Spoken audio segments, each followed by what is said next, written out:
பெஸ்லேலுக்குள்ள விசேஷித்த ஆவி வச்சு அவன் ரொம்ப எல்லாத்தையும் யூகித்து கிரகித்து நிதானித்து, அல்லேலூயா, கர்த்தருடைய பிள்ளைகளுக்கு இது வேணும். ஆமென். ஏன் தெரியுமா?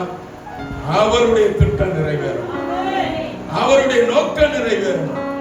அவர் உன்னை குறித்து ஒரு மிகப்பெரிய கனவு திட்டத்தை வைத்திருக்கிறார். அப்ப இந்த சந்ததியை நாம விட்டுறக்கூடாது. இந்த சந்ததி பேர் புகழோடு வர வேண்டும். ஆமென். அல்லேலூயா, அல்லேலூயா அப்படின்னு சொல்லி ஆண்டவர் அந்த சந்ததிக்குள்ளே, அந்த யூத கோத்திரத்திற்குள்ளே ஆண்டவர் ஒரு கூட்டத்தை எழுப்ப செய்து கொண்டே வருகிறார். ஒரு கூட்டத்தை எழுப்பிக் கொண்டே இருக்கிறார். எழுப்புகிற கூட்டம் என்ன செய்தது? வாசிங்க 5ஆம் வசனம் வரையிலும். அவனை தேவ ஆவியினால் நிரப்பினேன். என்னாகமத்தின் புஸ்தகம் 10ஆம் அதிகாரம் 13ஆம் வசனம் 14ஆம் வசனம். என்னாகமம் 10ஆம் அதிகாரம் 13ஆம் வசனம் 14ஆம் வசனம். இப்படியே கர்த்தர் மோசேயை கொண்டு கட்டளையிட்டபடி முதலாவது சேனைகள் பிரயாணப்படுகிறது. பாளையத்திலிருந்து முதலாவது பிரயாணம் உண்டாகிறது. தேவ ஜனங்கள் கானானை நோக்கி பிரவேசிக்கிறார்கள். அடிமைத்தன வீடாகிய அந்த எகிப்தின் நிந்தையிலிருந்து விடுதலையாக்கப்பட்டு, பார்வோனுடைய கையிலிருந்து விடுதலையாக்கப்பட்டு, இந்த ஒரு மிகப்பெரிய கூட்டமாக இந்த சேனைகள் எழும்பி பாலும் தேனும் ஓடக்கூடிய கானானுடைய தேசத்திற்கு புறப்பட்டு செல்வதற்கு இவர்கள் பிரயாணப்படுகிறார்கள்.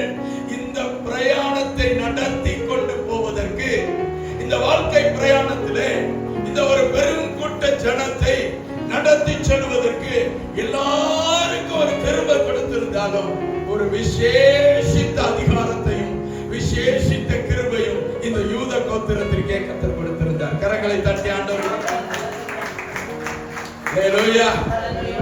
அப்ப ஆண்டவர் ஒரு கூட்டத்தை மாத்திரம், ஏன் இந்த குருட்டாட்டம் உள்ள ஜனங்களுக்கு, இந்த முரட்டாட்டம் உள்ள ஜனங்களுக்கு, பாதை தெரியாத ஜனங்களுக்கு, வாழ்க்கை வாழ தெரியாத ஜனங்களுக்கு, வாழ்க்கையை பாவத்திற்குள்ளே கொண்டு போய் சாபத்திற்கான காரியங்களை செய்து கொண்டிருக்கக்கூடிய ஜனங்களுக்கு, அந்த காலத்தில் இன்று ஆச்சரியமான ஒளியினிடத்திற்கு வந்த வரவழைத்தவருடைய புண்ணியங்களை நீங்கள் நானும் அறிவிக்க வேண்டும் என்று சொல்லி ஒரு கோத்திரத்தை கர்த்தர் தெரிந்து கொள்கிறார். ஒரு கூட்டத்தை கர்த்தர் தெரிந்து கொள்கிறார். அந்த கூட்டத்தார் எங்க இருக்காங்கன்னா இந்த கோரக் சர்ச்சில் வந்து உட்கார்ந்து இருக்கிறாங்க. ஹalleluya. அந்த கூட்டம் தான் இருக்கக்கூடிய இந்த 40 லட்சம் ஜனங்களையும் வழி நடத்தி கொண்டு போனோம். அந்த கூட்டத்தார் மத்தியில தான் கர்த்தர் ஜெயக்கொடியை அவர்களுடைய கரங்களில் இருக்கிறார். ஹalleluya. வாசிங்க. யூதா சந்ததியாருடைய பாளையத்தின் கொடி, யூத சந்ததியாருடைய பாளையத்தின் கொடி அவர்களுடைய சேனைகளோட முதலாவது புறப்பட்டது. எதற்காக அந்த யூத கோத்திரத்தை தெரிந்து கொண்டார்? யுத்தத்தை முன்னின்று நடத்துகிறவன் இந்த யூதனே, ஜனங்களுக்கு வழிகாட்டியாய் நிற்கக்கூடியவன் இந்த யூத கோத்திரத்தை சார்ந்தவனே, ஜனங்களை சரியான பாதையை நடத்தி சென்று தேவனுடைய மகத்துவமான திட்டங்களுக்கு நேராக அழைத்துக் கொண்டு போய் அந்த பாலும் தேனுமாய் ஓடுகிற அந்த பரம கானானுக்கு சேர்ப்பதற்கு அதிகாரம் பெற்று கொடுத்த ஒரே ஒரு கூட்டம் எது அப்படின்னா இந்த யூத கோத்திரமே. ஹalleluya, ஹalleluya. மற்றவர்களை வழிகாட்டுவதற்கு கர்த்தர் உனக்கு அதிகாரத்தை கொடுத்திருக்கிறார். மற்றவர்களை வாழ வைப்பதற்கு கர்த்தர் உனக்கு அதிகாரத்தை கொடுத்திருக்கிறார். உன்னுடைய கொடிதான் முதலாவது பாளையத்திலிருந்து புறப்பட்டு போனோம். உன்னுடைய வாழ்க்கை பிரயாணத்தை பார்த்துதான் உன் சந்ததி பின்தொடர்ந்து வரணும். உன்னுடைய வாழ்க்கை பிரயாணத்தை பார்த்துதான் உன் பகுதியில் உள்ள மக்கள் சுத்தமாய் உண்மையாய் பரிசுத்தமாய் வாழ முடியும். ஹalleluya. உன் வாழ்க்கை தான் இந்த தேசத்துக்கு முன்னுதாரணம். உன் வாழ்க்கை தான் நீ குடியிருக்கக்கூடிய பகுதிக்கு முன்னுதாரணம். உன் வாழ்க்கை தான் உன் குடும்பத்தில் உள்ள எல்லாருக்கும் முன்னுதாரணம். ஹalleluya, ஹalleluya. உன்னை கர்த்தர் அதற்காகத்தான் தெரிந்து கொண்டார். உன்னை கர்த்தர் அதற்காகத்தான் அழைத்தார். பாளையத்திற்கு முதல் வரிசையிலே முதலாவது புறப்பட்டு போய் அந்த ஆண்டவர் அழைத்த, ஆண்டவர் கொடுத்த வாக்குத்தத்தத்துக்கு நேராக ஒரு கூட்ட ஜனத்தை வழிநடத்தி கொண்டு போவதற்கு கொடுக்கப்பட்ட, அழைக்கப்பட்ட, தெரிந்து கொள்ளப்பட்ட ஒரு கோத்திரம் எது அப்படின்னா அந்த யூத கோத்திரமே. அந்த எல்லாம் எங்க உட்கார்ந்து இருக்குன்னா இந்த சபையில தான் உட்கார்ந்து இருக்கு. அல்லேலூயா.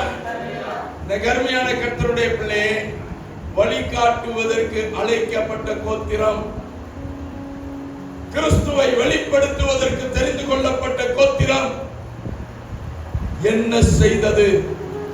தேவனுடைய திட்டங்களை மறந்து, தேவனுடைய நோக்கங்களை மறந்து, தேவன் அந்த குடும்பத்தின் மீது, தேவன் உன் குடும்பத்தின் மீது, தேவன் உன் சந்ததியின் மீது வைத்திருக்கிற தேவ திட்டங்களை மறந்து போன ஒரு கூட்டத்தை நான் இன்றைக்கு காண்பித்து, நீ மறந்து எவ்வளவு தூரம் போனாலும் உன்னை குறித்து நான் ஒரு பெரிய நோக்கம் வைத்திருக்கிறேன் அல்லவா என்று சொல்லி உன்னை பின்தொடர்ந்து வருகிற ஒரு ஆண்டவருடைய அன்பை உனக்கு காண்பித்து, நீ அழைக்கப்பட்ட அழைப்பை நீ நிராகரிச்சிராத, உன்னை கர்த்தர் அழைத்த அழைப்பை நீ உதாசீனப்படுத்தி விடாதே என்று சொல்லி ஆண்டவர் உன்மேலே வைத்திருக்கக்கூடிய மிகப்பெரிய திட்டத்தை, கிருபை உனக்கு காண்பித்து கொடுத்து இந்த நாளில் சில காரியங்களோடு முடிக்க விரும்புகிறேன். யோசுவாவின் புஸ்தகம் 7ஆம் அதிகாரம் 1ஆம் வசனம். இஸ்ரவேல் புத்திரர் சாபத்தின் ஆழத்திலே துரோகம் பண்ணினார்கள். பாருங்க, எனக்கு அருமையான கர்த்தருடைய பிள்ளையே, யூத கோத்திரம் தான் கொடியை பிடித்துக் கொண்டு இந்த கானான் தேசத்திற்குள்ளே பிரவேசிக்கும்படி அவர்களை நடத்தி கொண்டு வந்தது. அவர்கள் தான் யுத்தத்திற்கு முன்னின்றார்கள். அவர்கள் தான் கர்த்தருடைய சித்தத்தை நிறைவேற்றுவதற்கு ஆண்டவர் எங்களுக்கு பொறுப்பு கொடுத்திருக்கிறார் என்று இத்தனை பெரிய கூட்டத்தை வழிநடத்தி கொண்டு வந்த யூத கோத்திரத்தை சார்ந்த ஒரு மனிதன் இன்றைக்கு அவன் தான் யுத்தத்தை நடத்தினான். அவனுடைய கொடிதான் முன்னாக சென்றது. அந்த கோத்திரத்தின் மூலமாகவே இன்றைக்கு யுத்தத்திலே நூற்றுக்கணக்கான பேர் மடிந்து போனார். இப்பொழுது யோசுவாவும் அவனுடைய ஜனங்களும் பாளையத்தில் உட்கார்ந்து கதறுகிறார்கள். தேவனால் அழைக்கப்பட்ட ஜனம், கர்த்தருடைய சேனை என்று பெயர் பெற்ற ஜனம் இன்றைக்கு ஆயி பட்டணத்திற்கு முன்பதாக முறியடிக்கப்பட்டு இத்தனை பேர் நம்மளுடைய சகோதரர்கள் மரித்து போனார்களே, ஏன் நம்மால் அந்த பட்டணத்தை பிடிக்க முடியாமல் போனது? ஏன் நம்மால் அந்த ஜெயத்தை எடுக்க முடியாமல் போனது?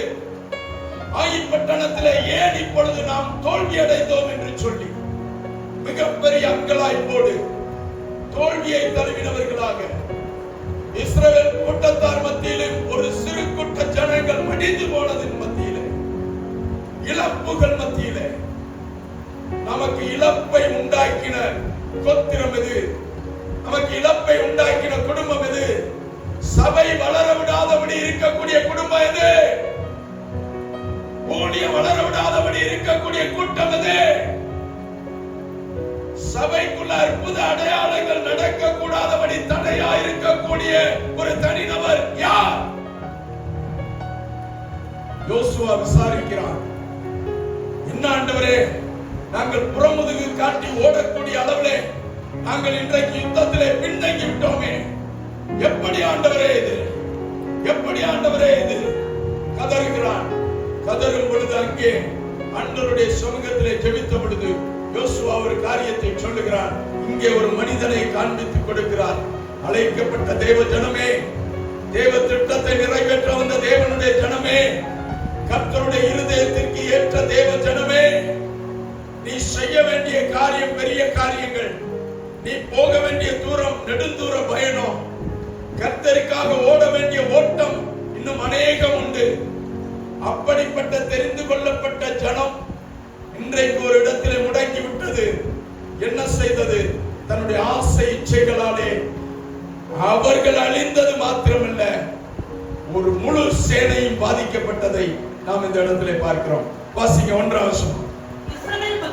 இஸ்ரவேல் புத்திரர் சாபத்தீடானதிலே துரோகம் பண்ணினார்கள். சாபத்தீடானதிலே துரோகம் பண்ணினார்கள்.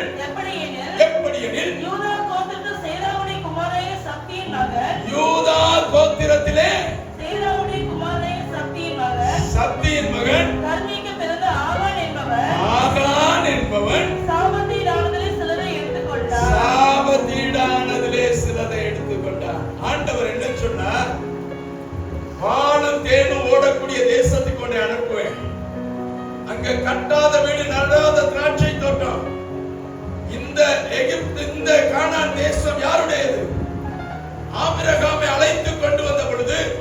அது வெறும் பொட்டக்காடா இருந்த பொழுது ஆண்டவர் ஆபிரகாமுக்கு ஒரு வாக்குத்தத்தத்தை கொடுத்தார்.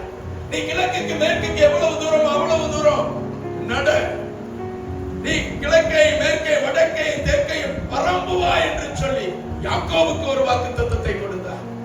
இவர்கள் எல்லாம் நடந்து திரிந்த காலங்களிலே இது வெறும் வயற்காடுகளாகவும் வெறும் வனாந்தரமாகவும் இருந்த காடுகள். இப்பொழுது கர்த்தருடைய ஜனத்தை இங்க கொண்டு வந்து ஆசீர்வதிக்க வேண்டும் என்று சொல்லி புறஜாதிகளுடைய கூட்டத்தை ஒண்ணு எழுப்பி அவர்களை வச்சு அந்த தேசத்தை பண்படுத்தி அங்க வீடுகளை கட்டி திராட்சை தோட்டங்களை நாட்டி எல்லா ஆசீர்வாதங்களையும் உண்டாக்கி கொடுத்து இவர்களை 400 வருஷம் எகிப்துல போய் ஒரு வாழ்க்கை வாழ வைத்து அங்க சில காரியங்களை கற்றுக் கொடுத்து வனாந்தரத்திலே தேவனுடைய மகத்துவமான வார்த்தைகளையும் கொடுத்து அவர்களை கொண்டு வந்து கானானுக்குள்ளே சேர்த்து இப்பொழுது ஆண்டவர் சொல்லுகிறார், உங்களுக்காக இத்தனை நூற்றாண்டுகள் இந்த பட்டணத்தை நான் செதுக்கி செஞ்சிருக்கேன். யாரை வச்சு செஞ்சேன்? 12 ராஜாக்களை வச்சு செஞ்சேன். அவர்கள் எல்லாம் சேர்ந்து உங்களுக்கு ஒரு நல்ல வீட்டை, நல்ல திராட்சை தோட்டத்தை, நல்ல வசதியான வாழ்க்கையை ஏற்படுத்தி கொடுத்திருக்கேன். நீங்க இங்க வந்து அவன் போட்டிருக்கக்கூடிய டவுசரையும் சட்டியும் பனியனையும் களவாட்டு நீ உடுத்திட்டு தெரியாத. அல்லேலூயா, அல்லேலூயா. அவன் போட்டிருக்கக்கூடிய அவன் மேல இருக்கக்கூடிய வஸ்திரத்தின் மேல நீ கண்ணு போடாத. அதை விட மேலான ஒரு ஆசீர்வாதத்தை உனக்காக ஏற்படுத்தி வைத்திருக்கிறேன். அவர்கள் தொட்ட பொருள்ல நீ எதையுமே தொடாத, அவைகள் எல்லாம் சாபத்தீடானது, அழிச்சிருன்னு சொன்னார். அதுல இந்த ஆகான் என்பவன் யூத கோத்திரத்தை சார்ந்தவன், தேவன் தம்மேலே வைத்திருக்கக்கூடிய மகத்துவமான திட்டங்களை மறந்தவனான்.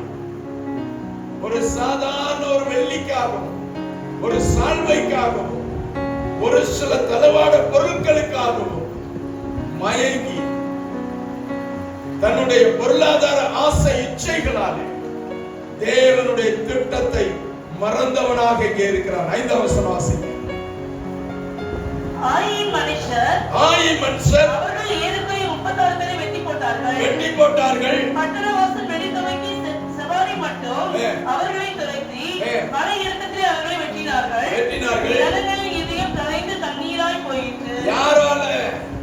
அழைக்கப்பட்ட ஒரு கூட்ட கோத்திரத்தாலே, தெரிந்து கொள்ளப்பட்ட ஒரு ஜனத்தாலே உன்னை குறித்து தேவன் வைத்திருக்கக்கூடிய மகா பெரிய திட்டத்தை மறந்து உன்னுடைய தனிப்பட்ட ஆசை இச்சைகளுக்கு நீ இடம் கொடுத்து உன்னுடைய வாழ்க்கையில உன்னுடைய தேவைகளுக்காகவே நீ ஓடினபடினாலே தேவன் வேண்டாம் என்று விலகி வந்த காரியத்தை இவன் செய்தபடினாலே பாதிக்கப்பட்டது அவன் மாத்திரமல்ல, அவனோடு இருந்த முழு சேனைகளும் மாத்திரமல்ல.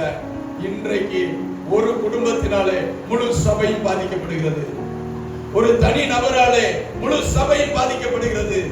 ஒரு தனி நபராலே தேவன் வைத்திருக்கக்கூடிய மகத்துவமான திட்டம் இந்த உலகத்தினுள் பாவத்தின் பிடியிலே சிக்கி தவிக்கக்கூடிய ஜனங்களை மீட்டெடுத்து கொண்டு வந்து பரம கானானாகிய பரம எருசலேமை காண்பிப்பதற்கு தெரிந்து கொள்ளப்பட்ட ஆசாரியர்களும் லேவியர்களுமாய் அழைக்கப்பட்ட இந்த சந்ததி இவர்களும் தங்களை அந்த உலக பிரகாரமான வாழ்க்கைக்கு தங்களை அர்ப்பணித்துக் கொண்டு தங்களை விட்டு கொடுத்து வாழுகிற ஒரு கூட்டமாய் ஆனபடியினாலே இப்ப அந்த குடும்பம் பாதிக்கப்படுது, சபை பாதிக்கப்படுது, தேவனுடைய மகாபெரிய திட்டம் பாதிக்கப்படுது. எத்தனை பேருக்கு புரிஞ்சிச்சுன்னு எனக்கு தெரியல. அல்லேலூயா, அல்லேலூயா. 15ஆம் வசனம் 15, 16. அப்பொழுது சாபத்தீடானதை எடுக்கிறதை கண்டுபிடிக்கப்படுகிறவன் கர்த்தருடைய உடன்படிக்கையை மீறி இஸ்ரவேலிலே மதிகேடான காரியங்களை செய்தபடியினால் அவனும் அக்கினியிலே சுட்டரிக்கப்பட கடவது என்றார். யோசுவா அதிகாலமே எழுந்திருந்து வரப்பண்ணினார். அப்பொழுது யூதாவினுடைய கோத்திரம் குறிக்கப்பட்டது.